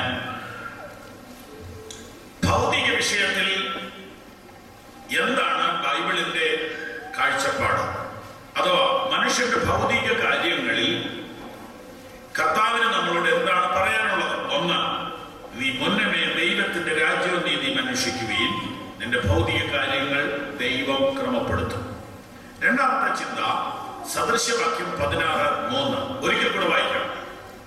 നിന്റെ പ്രവൃത്തികളെ യഹോവയ്ക്ക് സമർപ്പിക്കാം, എന്നാൽ നിന്റെ ഉദ്ദേശങ്ങൾ സാധിക്കും. പ്രവൃത്തി, ഉദ്ദേശം. ഒരു പ്രവൃത്തി ചെയ്യുമ്പോൾ അതിനൊരു ഉദ്ദേശമാണ്. ഒരുവൻ ഡ്രൈവ് ചെയ്യുകയാണെങ്കിൽ എന്തിനാ നീ ഡ്രൈവ് ചെയ്യുന്നു? ഡ്രൈവ് ചെയ്യാൻ വേണ്ടി ചെയ്തതേ ഉള്ളൂ, അങ്ങനെ പറയില്ല. അതൊരു ഉദ്ദേശത്തിന് വേണ്ടിയാണ്. ഏതൊരു ജോലിയും നമ്മൾ ചെയ്യുന്നത് ഒരു ഉദ്ദേശം സാധിക്കാനാണ്. ഒരു മനുഷ്യൻ തയ്യൽ ജോലി ചെയ്യുന്നു, അത് അയാളുടെ പ്രവൃത്തിയാണ്. എന്നാൽ ഉദ്ദേശം എന്താണെന്നറിയാമോ? അദ്ദേഹത്തിന്റെ വീടിന്റെ റെന്റ് കൊടുക്കണം, കുട്ടികളുടെ ഫീസ് കൊടുക്കണം, ഭക്ഷണം കഴിക്കണം. അപ്പൊ ഉദ്ദേശം സാധിക്കാൻ വേണ്ടി പ്രവൃത്തി ചെയ്യുന്നു. ദൈവത്തിന്റെ വളരെ എത്ര സിമ്പിളാണ്, എത്ര മനോഹരമാണ്. നിന്റെ പ്രവൃത്തി അത് എന്തുമാകട്ടെ, അത് ദൈവത്തിന് സമർപ്പിക്കും. അപ്പൊ അതിന്റെ ഉദ്ദേശം സാധിക്കും. വളരെ പ്രവർത്തിച്ചിട്ടും ഉദ്ദേശം നടക്കാതെ പോയ എത്ര പേരുണ്ട്? ഓർത്തു നോക്കി. ഒരുപാട് അവർ പ്രവർത്തിച്ചു, പക്ഷെ ഉദ്ദേശം ഒന്നും സാധിച്ചിട്ടില്ല. എന്നാൽ അത്രയും ഒന്നും പ്രവർത്തിക്കാതെ ഉദ്ദേശങ്ങൾ സാധിച്ചവരുണ്ട്. നിന്റെ പ്രവൃത്തി ദൈവത്തിന് സമർപ്പിക്കും, നിന്റെ ഉദ്ദേശം ദൈവം നടത്തി തരും. ഇതൊന്ന് വിശ്വസിച്ചാൽ മതി. സിമ്പിളാണ്. നിന്റെ പ്രവൃത്തിയെ ദൈവത്തിന് സമർപ്പിക്കുക, നിന്റെ ഉദ്ദേശങ്ങൾ സാധിക്കും. ഞാനൊരു ഉദാഹരണം പറയാം. 1 മാസം പഴക്കമേ ഉള്ളൂ ഇത് സംഭവം പറയുന്നത്, 1 അല്ലയോ 2 മാസം. എന്റെ സഭയിലെ 2, 3, 4 കുട്ടികൾ നേഴ്സിംഗ് പഠിക്കുന്നവര് തൊട്ടടുത്തുള്ള ഒരു ഹോസ്പിറ്റലിലെ കുട്ടികൾ ചർച്ച വരുന്നുണ്ട്. ആ ഹോസ്പിറ്റലിലെ കുട്ടികളെ എങ്ങും വിടത്തില്ല. അപ്പൊ ഞങ്ങൾ ചെന്ന് സൂപ്പറിനോട് സംസാരിച്ചിട്ടുണ്ട്, ആ ചർച്ചിലോട്ട് മാത്രം വിടും. അങ്ങനെ വരുന്ന 2 കുട്ടികളുടെ അമ്മ തൊട്ടടുത്തുള്ള ഒരു സ്വതന്ത്ര ചർച്ചിലാവുന്നുണ്ട്. എന്നാൽ കുട്ടികൾ ഇവിടെയാണ് വരുന്നത്. ഒരു ഞായറാഴ്ച സഹായം കഴിഞ്ഞപ്പോൾ ഈ കുട്ടികളുടെ അമ്മ ഈ കുട്ടികളെ കൊണ്ട് ചർച്ചിലേക്ക് വന്നു. അത്യാവശ്യമായിട്ടൊന്ന് പ്രാർത്ഥിക്കാനാണ് വന്നത്. എന്താ ഞാൻ ചോദിച്ചു പിടിച്ചു വന്നപ്പോ കുട്ടികളുടെ പരീക്ഷ വരികയാണെങ്കിൽ വേണ്ടി പ്രാർത്ഥിക്കണം. ഇവർ ഭയങ്കര സന്തോഷവതിയായിട്ടാണ് നിൽക്കുന്നത്. ഞാൻ ചോദിച്ചു, സഹോദരിക്ക് എന്നാ ജോലി? എനിക്ക് കെട്ടിടം പണി ചെയ്യുന്ന കോൺട്രാക്ടറുടെ കൂടെ, പണിക്കാരുടെ കൂടെ സഹായ ഹെൽപ്പറാണ്. സിമെന്റും കല്ലും ഒക്കെ എടുത്തു കൊടുക്കുന്ന ജോലി നിങ്ങൾക്കറിയാമല്ലോ. ഭയങ്കര ജോലിയാണ്, കഷ്ടപ്പെട്ട ജോലിയാണ്, കഠിന ജോലിയാണ്. ഇത് ചെയ്യുന്ന സ്ത്രീയാണ്. ഞാൻ ചോദിച്ചു, നിങ്ങൾ ഈ 2 കുട്ടികളെ നേഴ്സിംഗിന് പഠിപ്പിക്കാനുള്ള പൈസ എങ്ങനെ കണ്ടെത്തും? ഒരു കുട്ടിയെ നേഴ്സിംഗിന് വിടുമ്പോഴാണ് ബുദ്ധിമുട്ടറിയാം. 2 പേരെ നിങ്ങൾക്ക് ഫീസ് കൊടുക്കാനുള്ള വഴി എവിടുന്നാണ്? ഉടനെ അവര് ഭയങ്കര സന്തോഷത്തോടെ പറയാ, പൈസ ഇതിപ്പോ 3-ാം വർഷം ഒരു പൈസ കടയില്ല. ഞാൻ ചോദിച്ചു, നിങ്ങൾക്ക് വേറെ വല്ല വരുമാനമുണ്ടോ? ഇല്ല. പിന്നെ എങ്ങനെ നിങ്ങൾ നടത്തുന്ന ഈ കൂലി വില ഉണ്ട്? അതോ അത് ഞാൻ അങ്ങ് ദൈവത്തിന് സമർപ്പിച്ചിരിക്കുക. എന്റെ മുഴുവനായിട്ട് ദൈവം ഒരു രോഗം എനിക്ക് വരുത്തുകയില്ല, ആശുപത്രിയിൽ ഒരു പൈസ വേണ്ട, പിന്നെ വീട്ടു ചെലവിന് അതന്നെ ഭക്ഷണം കഴിക്കുന്നില്ലേ? അല്ല, വാസൽ കേട്ടോ, കഥ ഞാൻ പറയാം. ഞാൻ 8 മണി മുതൽ 5 മണി വരെ കോൺട്രാക്ടറോട് പണി കഴിഞ്ഞാലുണ്ടല്ലോ, നേരെ ഒരു വീട്ടിലോട്ട് പോകും. അവിടെ അവരെ ഒന്ന് സഹായിച്ചു കൊടുക്കും.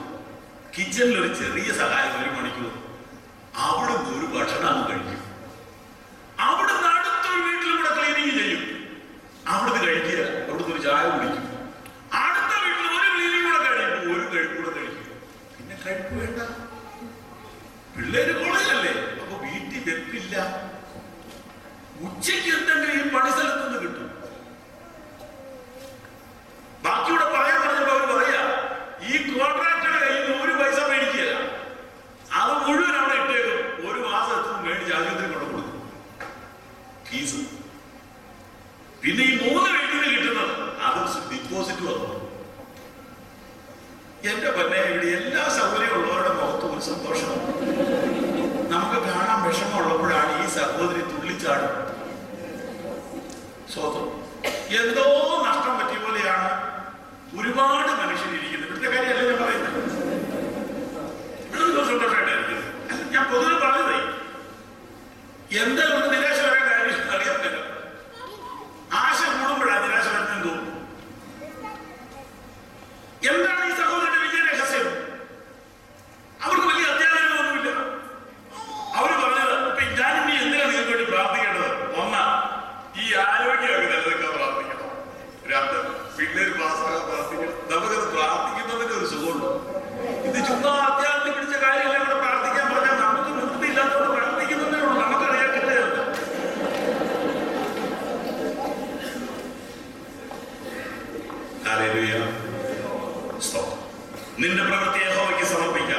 എൻ്റെ ഉദ്ദേശങ്ങൾ സാധിക്കും. പ്രിയപ്പെട്ട സത്യമാട്ടോ, സത്യം. മൂന്നാമത്തേത് കൂടെ പറയാം. 1ഉം 2ഉം സഹിക്കാം, മൂന്നാമത്തേത് സഹിക്കാൻ വിഷമം. വായിക്കാം. എബ്രായർ ലേഖനം 13-ാം അധ്യായം 4-5 വാക്യം.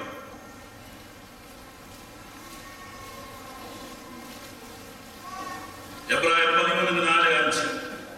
വിവാഹം എല്ലാവർക്കും മാന്യവും. ഒന്നും പേടിക്കേണ്ട, വായിച്ചോ. വിവാഹം എല്ലാവർക്കും മാന്യവും കിടക്കാൻ നിർമ്മലവുമായിരിക്കട്ടെ. എന്നാൽ ദുർനടപ്പുകാരെയും വ്യഭിചാരികളെയും ദൈവം വിധിക്കും. നിങ്ങളുടെ നടപ്പ് ദ്രവ്യാഗ്രഹമില്ലാത്തതായിരിക്കട്ടെ. ഉള്ളതുകൊണ്ട് തൃപ്തിപ്പെടുവീൻ. ഞാൻ നിന്നെ ഒരു നാളും കൈവിടുകയില്ല, ഉപേക്ഷിക്കുകയുമില്ല എന്ന് അവൻ തന്നെ അരുളിച്ചെന്നിരിക്കുന്നുവല്ലോ. കല്യാണത്തിന് മാത്രം വായിക്കുന്ന ഒരു വാക്യമാണ്. പെട്ടെന്ന് നിങ്ങൾ ഞെട്ടാതിരിക്കാൻ ഞാൻ പറഞ്ഞ വായിച്ചോളാം. കല്യാണത്തിന് ഇത് വായിക്കുമെങ്കിലും ഇത് വിശദീകരിക്കാൻ ഒരു കല്യാണത്തിൽ നേരെ കിട്ടത്തില്ല. പണ്ടൊക്കെ കിട്ടുമായിരുന്നു, ഇനിയുള്ള കാലത്ത് ഒട്ടും കിട്ടുകയില്ല. അതുകൊണ്ട് കല്യാണത്തിന് പറയാനുള്ളത് പറയാൻ വേറൊരു മീറ്റിംഗ് എല്ലാ സഭകളിലും സംഘടിപ്പിക്കുന്നത് നല്ലതായിരിക്കും. കല്യാണത്തിൽ ഒന്നും പറയാൻ ഇനിയുള്ള കാലത്ത് നടക്കുകയില്ല. അതിനിനിയും നമ്മൾ നോക്കണ്ട, പോയി ആ കാലം പോയി. അതുകൊണ്ട് ഈ സഭയിൽ വെച്ച് കല്യാണം നടത്തണമെന്നുണ്ടെങ്കിൽ അതിനു മുമ്പ് ഇന്ന മീറ്റിംഗ് അറ്റൻഡ് ചെയ്തിരിക്കണമെന്ന് നിർബന്ധമായിട്ട് പ്രഖ്യാപിക്കാൻ ഞാൻ ഉത്തരവാദിത്തപ്പെട്ടവരെ പ്രബോധിപ്പിക്കുന്നു. ഇല്ലെങ്കിൽ ഇവിടെയും ഈ വണ്ടി നീക്കിയില്ല. കേൾക്കാൻ ചെവിയുള്ളവർ കേൾക്കട്ടെ. നമ്മുടെ വിഷയത്തിലേക്ക് വരാം. വിവാഹം എല്ലാവർക്കും മാന്യം, കിടക്ക നിർമ്മലവുമായിരിക്കട്ടെ. കല്യാണത്തിന് ഈ വാക്യം പറയുന്നുണ്ടെങ്കിലും എന്താ അതിന്റെ അർത്ഥമെന്ന് വിശദീകരിക്കണേ ഒരുപാട് സമയമെടുക്കും. അതുകൊണ്ട് പറയാറില്ല. വിവാഹം മാന്യമാ, ഓക്കെ. കിടക്ക നിർമ്മലം എന്ന് പറഞ്ഞാലും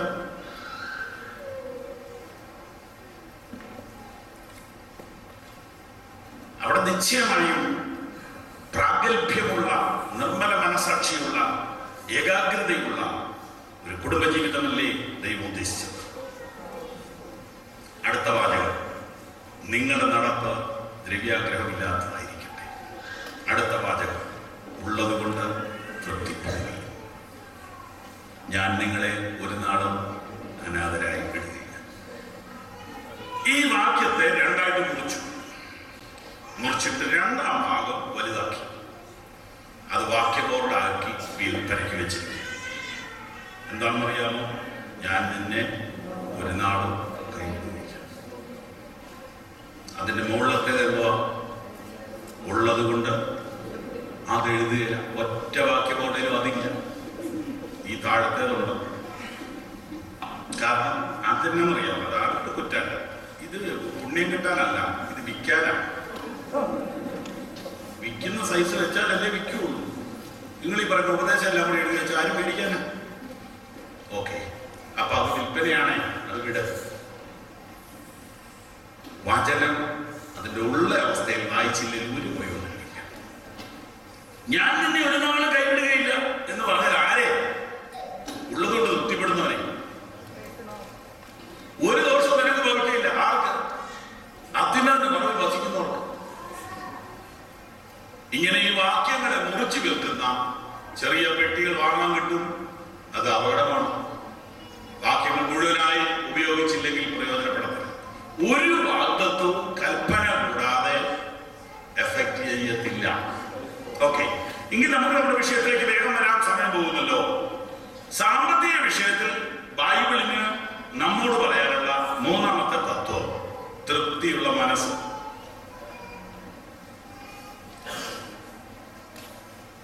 ഉള്ളത് കൊണ്ട് തൃപ്തിപ്പെടുക. ഉള്ളത് കൊണ്ട് തൃപ്തിപ്പെടുക.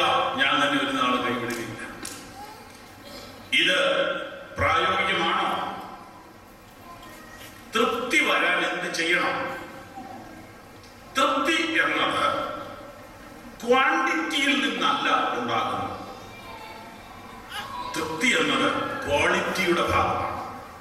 ഒരു മനുഷ്യന്റെ സ്വഭാവത്തിൽപ്പെട്ടതാണ്. പണമോ ആരോഗ്യമോ സൗകര്യങ്ങളോ സൗന്ദര്യമോ അതിന്റെ ക്വാണ്ടിറ്റിയിൽ നിന്നല്ല തൃപ്തി വരുന്നത്. അങ്ങനെയാണെങ്കിൽ എത്രയുള്ളോ തൃപ്തി വരും. ഇതെല്ലാം വിശദീകരിക്കണേ ഒരുപാട് സമയം വരും. എങ്കിലും ഒരു ഒറ്റ ചോദ്യം ചോദിക്കുക, ആർക്കാ തൃപ്തി?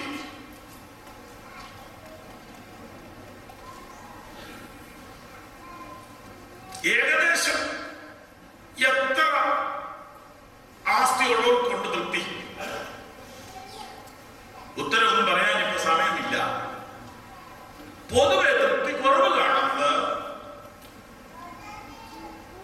സൗകര്യമുള്ളവർക്ക്.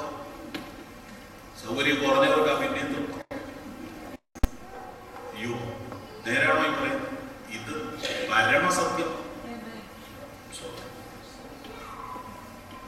തൃപ്തി വരാൻ ഇനി എന്നാ ചെയ്യണം? എന്തെങ്കിലും ഒരു കുറച്ചുകൂടി എവിടെയും കിട്ടിയാലോ തൃപ്തി വരികയില്ല. അതൊരു മനസ്സിന്റെ അവസ്ഥയാണ്. അതിന്റെ മനസ്സിന്റെ അവസ്ഥയാണ്. പൗലോസ് ജയിലിൽ കിടന്നുകൊണ്ട് പറയുക, ഇപ്പോൾ എനിക്ക് എല്ലാം ഉണ്ട്, സമൃദ്ധിയാണ്. പുള്ളിക്ക് എന്തോ സുഖമില്ലെന്നുണ്ടോ? ആർക്കെങ്കിലും അതിനുശേഷം അങ്ങനെ ഒരു വാക്ക് പറയാൻ ധൈര്യം കിട്ടിയിട്ടുണ്ടോ? ഇപ്പോൾ എനിക്ക് എല്ലാം ഉണ്ട്, സമൃദ്ധിയാണ്. ഞങ്ങളിങ്ങനെ കൂടി ചർച്ച ചെയ്ത് ഒരാളെന്ന് പറഞ്ഞു പാസ്സായി. അത് പറയാത്ത അത് പറഞ്ഞ പിറ്റേ ദിവസം കണക്ക് വയ്ക്കാൻ പറ്റും. ഓ, അങ്ങനെയാണെങ്കിലോ ഇപ്പോൾ എനിക്ക് വേണ്ടുന്നതെല്ലാം ഉണ്ട്, സമൃദ്ധിയാണ്. പൗലോസ് അല്ലാതെ ആരും പറഞ്ഞിട്ടില്ല. പറയാത്ത എന്താണെന്ന് ചോദിച്ചപ്പോ ഈ ഒരു ഉത്തരം എനിക്ക് ഇഷ്ടപ്പെട്ടു. തൃപ്തി ഇല്ലാഞ്ഞിട്ടല്ല പറയാത്തത്, പരസ്യമായിട്ട് പറഞ്ഞ പിന്നെ ആളുകളെല്ലാം വന്ന് എന്റെ വെച്ചിട്ട് ചോദിച്ചുകൊണ്ടിരിക്കുക. അതുകൊണ്ടാണ് പറയാത്തത്. അങ്ങനെയാണെങ്കിലും ഓക്കെ, തൃപ്തി ആളുകളല്ലേ. ജയിലിൽ കിടന്നുകൊണ്ട് എഴുതുന്ന കത്തിനകത്ത് എഴുതിയിരിക്കുകയാണ്, ഇപ്പോൾ എനിക്ക് വേണ്ടുന്നതെല്ലാം കൊണ്ട് സമൃദ്ധിയാണ്. ഇത് പത്രത്തിൽ എഴുതണമെങ്കിലും മനസ്സിൽ ഇന്ന് രാത്രി പറയാവോ, ഇപ്പൊ എനിക്ക് എല്ലാം ഉണ്ട്, സമൃദ്ധി. ഇപ്പൊ തൃപ്തി ഇല്ലെങ്കിൽ ഇനി ജന്മത്ത് തൃപ്തി ഇരിക്കും. ഇപ്പൊ തൃപ്തിപ്പെടണം. ഈ ഫിലിപ്പിയ ലേഖനത്തിനകത്താണല്ലോ സന്തോഷം എന്നുള്ള വാക്ക് കൂടുതൽ, 15 പ്രാവശ്യം. കർത്താവിൽ എപ്പോഴും സന്തോഷിപ്പിക്കും. ഞാനത് ധ്യാനിച്ചപ്പോൾ എനിക്കൊരു കാര്യം മനസ്സിലായി. സന്തോഷമുള്ളവരോട് അല്ലാതെ പറയുന്നത്. സന്തോഷം ഉള്ളവരോട് സന്തോഷിപ്പീൻ എന്ന് പറയണ്ട, അവര് സന്തോഷിച്ചോളൂ. അപ്പൊ സന്തോഷമുള്ളവരോട് അല്ലാതെ പറയുന്നത്. 2, സന്തോഷം എന്ന് പറഞ്ഞാൽ ചിരി എന്നല്ല, സന്തോഷം എന്ന് പറഞ്ഞാൽ തൃപ്തി എന്നാ. Praise the Lord. കർത്താവിൽ എപ്പോഴും സന്തോഷിച്ചോളൂ എന്ന് ഞാൻ പിന്നെ നിങ്ങളോട് പറയുന്നു. പ്രിയപ്പെട്ടവരെ, ഞാനിതെല്ലാം പറഞ്ഞു വരുന്നത് ഒരു പിണക്കവും ഉണ്ടായിട്ടല്ല. നമ്മൾ യഥാർത്ഥ വചന സത്യത്തിൽ ആ ആത്മീയ സമൃദ്ധിയിൽ വരണം. തൃപ്തി എന്ന് പറയുന്നത് ഈ ഭൂമിയിലെ ഏറ്റവും വലിയ ധനികൻ ആയിട്ട് നിനക്ക് തൃപ്തിപ്പെടാമെന്ന് നീ ശങ്കിക്കരുത്, ചിന്തിക്കരുത്. ഇന്നീ ഉള്ള അവസ്ഥയിൽ കർത്താവിനെ ആശ്രയിച്ചുകൊണ്ട് ഒരു തൃപ്തിയുള്ള മനസ്സ് സമ്പാദിച്ചുകൊണ്ട് ഇവിടുന്ന് പോകണം. അത് നമ്മുടെ മനസ്സിന്റെ അവസ്ഥയാണ്. സന്തോഷമുള്ളവരോടല്ല പൗലോസ് സന്തോഷിക്കാൻ പറയുന്നത്. സന്തോഷിക്കാൻ ഒരു വകുപ്പുമില്ല. കഷ്ടതയും പീഡനവും ദുഃഖവും ദാരിദ്ര്യം ഞെരുക്കമുള്ളവ പറയാം സന്തോഷിക്കാൻ. സന്തോഷിക്കും, സന്തോഷിക്കും. സന്തോഷിക്കാനുള്ള കാരണം ഇല്ലാത്ത എത്ര പേര് ഇതിനകത്തുണ്ട്? അതുകൊണ്ട് സന്തോഷിക്കാൻ ഇന്ന് എനിക്ക് ഒരു കാരണവും കാണുന്നില്ലെങ്കിൽ നീ ഇന്ന് രാത്രി സന്തോഷിക്കാൻ തുടങ്ങണം. Praise the Lord. വലിയ ടെൻഷനുള്ള ഒരുപാട് കാര്യങ്ങൾ എന്റെ മുമ്പിലുണ്ടെന്ന് എന്റെ മനസ്സ് പറയുന്നെങ്കിൽ ഇന്ന് രാത്രി ഇവിടെ നിന്നോട് പറയണം, എന്റെ കർത്താവ് ജീവിക്കുന്നു, എന്റെ കർത്താവ് ജീവിക്കുന്നു, എന്റെ കർത്താവ് ജീവിക്കുന്നു, അതുകൊണ്ട് ഞാൻ സന്തോഷിക്കും എന്ന് പറയണം. ആമേൻ. അതെ, സാമ്പത്തിക വിഷയത്തിൽ കർത്താവ് നമ്മോട് പറയാത്ത 3ാമത്തെ തത്വം ഇതാണ്: ഉള്ളത് കൊണ്ട് തൃപ്തിപ്പെടുക. ഉള്ളത് കൊണ്ട് തൃപ്തിപ്പെടുക. ഞാൻ നിന്നെ ഒരു നാളും കൈവിടുകയില്ല. സ്തോത്രം. ഉള്ളത് കൊണ്ട് തൃപ്തിപ്പെടുക എന്ന വാക്ക് ഭൗതിക കാര്യമാണ്. ആത്മീയത്തിൽ അതുപോലെ കൂടുതൽ പ്രാപിച്ചോളൂ. ഭൗതികത്തിൽ ഉള്ളതിൽ തൃപ്തിപ്പെട്ടോളൂ. അതിനപ്പുറത്തേക്ക് പരാക്രമം കാണിച്ച് നാം വഞ്ചിക്കപ്പെടരുത്, കുടുക്കിൽ വീഴരുത്, കണിയിൽ വീഴരുത്. തീമോഥെയോസിന് എഴുതിയ ലേഖനത്തിൽ ആ കാര്യം പറയുന്നുണ്ട്, എടുത്തു വായിക്കുന്നില്ല. ഈ 3 തത്വങ്ങൾ ആണ് പൊതുവെ നമുക്ക് പറയാം. എന്നാൽ 4ാമതൊരെണ്ണമുണ്ട്. 4ാമത്തേത് നമ്മൾ ഇന്ന് വായിച്ച വാക്യത്തിലുണ്ട്. യോഹന്നാൻ 6:1 മുതൽ 14 വരെ. എടുത്തു വായിക്കണ്ട, ഞാനങ്ങ് പറയാം. ഒരു പെട്ടെന്നുള്ള ഒരു അത്യാവശ്യം, മുൻകൂട്ടി ചിന്തിച്ചിട്ടില്ല, ഒരു മുൻകരുതൽ എടുത്തിട്ടില്ല, ഒരു പിരിവിട്ടിട്ടില്ല, ഒരു വഴിയുമില്ല. പെട്ടെന്നുണ്ടായ ഒരു അത്യാവശ്യം. യേശു കർത്താവ് എന്ത് ചെയ്തെന്നറിയാമോ? ആ ബാലകന്റെ കയ്യിലെ 5 അപ്പത്തെ അങ്ങ് വലുതാക്കി. എന്തോരം വലുതാക്കി? ഒരുപാട് വലുതാക്കി. 1000 പേർക്കല്ല, 2000 പേർക്കല്ല, 3000 പേർക്കല്ല, 10000 പേർക്കല്ല, അതിൽ കൂടുതൽ കൊടുക്കത്തക്കവണ്ണം കർത്താവ് അപ്പത്തെ അങ്ങ് വലുതാക്കി. ഇന്ന് രാത്രി പ്രിയരെ, അതിനകത്ത് എന്തോ, അതിനകത്തെ തത്വം, അതിനകത്ത് ഒരു തത്വമില്ല. അത്ഭുതങ്ങളുടെ ദൈവം ജീവിക്കുന്നു. അതിനകത്ത് ഒരു തിയോളജിയും വേണ്ട, അതിനകത്ത് ഒരു അസാധാരണ സത്യങ്ങളൊന്നും പഠിക്കാനില്ല. ദൈവത്തിന് അത്ഭുതം ചെയ്യാൻ പറ്റും. അത് ഏതിൽ നിന്ന് വേണമെങ്കിലും പറ്റും, എപ്പോ വേണമെങ്കിലും പറ്റും, എവിടെ വെച്ച് വേണമെങ്കിലും പറ്റും. ഞാൻ അത്ഭുതങ്ങളെ വിശ്വസിക്കുന്നു. ഒരു കൊച്ചന്റെ കയ്യിൽ ആ പൊതി അങ്ങോട്ട് എടുത്തിട്ട് കർത്താവ് അങ്ങോട്ട് അനുഗ്രഹിച്ചപ്പോ ഊഹിക്കാൻ പറ്റാത്ത വിധം വലുതായി. എന്നിട്ടോ അവിടെ വന്ന് മുഴുവൻ പേര് കഴിച്ചു. അവിടെ 5 ലക്ഷം പേരുണ്ടായിരുന്നെങ്കിൽ 5 ലക്ഷം പേർക്ക് കൊടുക്കാൻ അത് മതി. എന്താ ഇതിനകത്ത് സന്ദേശം? നിന്റെ ഇല്ലായ്മ മാറ്റാൻ ദൈവത്തിന് ഈ 3 വഴി കൂടാതെ വേറൊരു വഴിയുണ്ട്. മിറക്കിളിന്റെ വഴി. ഞാൻ വിശ്വസിക്കുന്നു അത് അവൻ ചെയ്യും. പക്ഷെ അത് തന്നെയല്ല വഴി. പ്രമാണം ഇതാണ്. എന്നാൽ ഒരു പ്രത്യേക സാഹചര്യത്തിൽ എല്ലാ വാതിലും അടഞ്ഞാൽ, ഒരു വഴിയും ഇല്ലാതെ വന്നാൽ, കർത്താവേ എനിക്ക് വേണ്ടി ഒരു അത്ഭുതം ചെയ്യണമെന്ന് പറഞ്ഞാൽ, ഇന്ന് വരെ ആരും കണ്ടിട്ടില്ലാത്ത ഒരു വഴി നിനക്ക് വേണ്ടി തുറക്കാൻ ദൈവത്തിന് കഴിയും. ഒരു ഇരുമ്പ് കോടാലി ഊരി വെള്ളത്തിലോട്ട് പോയി. ഭൂമിയിൽ ഒരു ടെക്നോളജിയും ഇല്ല. ചെളിയുള്ള കായലിലോട്ട് ഇരുമ്പ് നാമ പൊക്കിയെടുക്കാൻ ഒരു ടെക്നോളജിയും ഇല്ല. അത്ഭുതങ്ങളുടെ ദൈവം ജീവിക്കുന്നു. ഒരു മരക്കഷ്ണം കെട്ടിയിട്ടപ്പോ താഴ്ന്നുപോയ ഇരുമ്പ് കോടാലി പൊങ്ങി വന്നെങ്കിൽ എന്താ പൊങ്ങി വരാത്ത? നഷ്ടപ്പെട്ട സമ്പത്ത് പൊങ്ങി വരും, നഷ്ടപ്പെട്ട ആരോഗ്യം പൊങ്ങി വരും, നഷ്ടപ്പെട്ട തലമുറ മടങ്ങി വരും, നഷ്ടപ്പെട്ടതെല്ലാം ആഴക്കടലിൽ നിന്ന് പൊക്കിയെടുക്കുന്ന ഒരു ദൈവത്തിൽ ഞാൻ വിശ്വസിക്കുന്നു. Praise the Lord. അതെത്ര ആഴത്തിൽ പോയാലും, അതെത്ര വർഷം പഴക്കമായാലും അത് മടങ്ങി വരും. Hallelujah, hallelujah. ഇന്ന് രാത്രി വിശ്വസിക്കുക, അത്ഭുതങ്ങളുടെ കാലം എന്നൊരു കാലമില്ല. അത്ഭുതങ്ങളുടെ ദൈവം എന്നൊരു ദൈവമുണ്ട്. അവൻ ഇന്ന് രാത്രിയിൽ പ്രവർത്തിക്കും. അവൻ നിനക്ക് വേണ്ടി പ്രവർത്തിക്കും. അവൻ നിനക്ക് വേണ്ടി പ്രവർത്തിക്കും. അവൻ എനിക്ക് വേണ്ടി പ്രവർത്തിച്ചു. ഞാൻ അത്ഭുതങ്ങളിൽ വിശ്വസിക്കുന്നു. അതെങ്ങനെയാണെന്ന് നിർവചിക്കാൻ ഒക്കെയല്ല. കർത്താവ് ഒരു കാര്യം ചെയ്ത പോലെയല്ല അടുത്ത കാര്യം ചെയ്തു, അതുപോലെയല്ല അടുത്ത കാര്യം ചെയ്തു, അതുപോലെയല്ല അടുത്ത കാര്യം ചെയ്തു. കുരുടന്റെ കണ്ണു തുറന്നു, പല നിലയിലാണ്. യേശു ഇന്നലെ ചെയ്തതുപോലെ അല്ല ഇന്ന് ചെയ്യുന്നത്. അവന് തികച്ചും പുതിയത് ചെയ്യാൻ കഴിയും. നീ സ്വപ്നം കാണാത്ത വഴി നിനക്ക് വേണ്ടി തുറക്കാൻ കഴിയുന്ന ഒരു ദൈവമുണ്ട്. അതിനെ തടയാൻ ഉലകത്തിൽ ആർക്കും കഴിയില്ല. അറിയാവുന്ന ദൈവമക്കൾ ഉണ്ട് ഇവിടെ, അനുഭവിക്കുന്ന ദൈവമക്കൾ ഉണ്ട് ഇവിടെ. ചിന്തിച്ചിട്ടില്ലാത്ത വഴി, ഊഹിച്ചിട്ടില്ലാത്ത വഴി, സങ്കല്പിക്കാത്ത വഴി ദൈവം തുറന്നിട്ടില്ലേ?